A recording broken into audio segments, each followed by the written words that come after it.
হাউমাউ খাও, আরাফের গন্ধ পাও।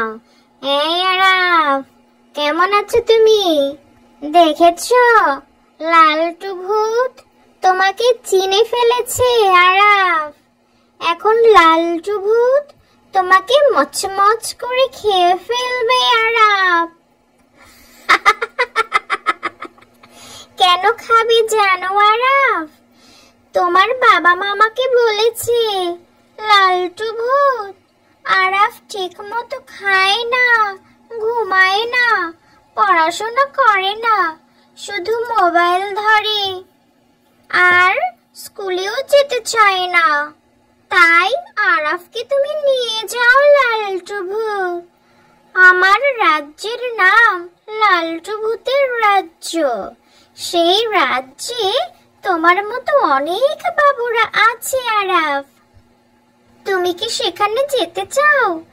সেখানে দুষ্টু বাবুরা থাকে।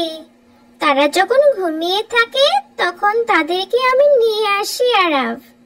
তোমাকে নিয়ে আসলে তোমার বাবা মা আর খুঁজে পাবে না তোমাকে আরাফ। তারপর তারা কত মন খারাপ করবে সেটা দেখে আমি অনেক হাসবো। হাসতে হাসতে আমার তো ভালোই লাগবে আরাফ। কিন্তু তোমার বাবা মার অবস্থাটা কি হবে আরাফ বলো তো? তুমি যদি ভালো বাবু হও তাহলে তোমাকে আমি ছেড়ে দেব আরাফ, তোমাকে ধরবো না। তখন তোমার বাবা মাও খুশি হবে তাই না তোমাকে পেয়ে আরাফ?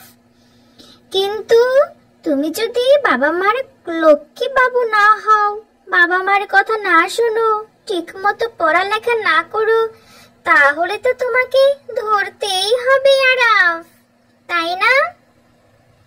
তুমি যদি আমাকে কথা দাও লালটু ভূত আমাকে ছেড়ে দাও, আমাকে ধরো না, আমি গুডু গুডু বাবু হয়ে যাব, তবেই তোমাকে আমি ছেড়ে দেব আরাফ। তুমি কি আমাকে কথা দিবে আরাফ?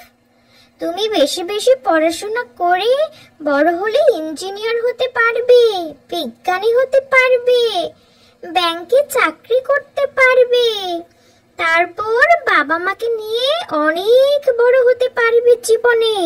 সবাই তোমাকে ভালোবাসবে, বলবে দেখেছো আমাদের আরাফ কত ভালো। তাই বলছি তুমি লালটু ভূতের কথা শোনো আরাফ, বাবা মার কথা শোনো, তাহলে সকলে অনেক ভালোবাসবে তোমাকে আরাফ।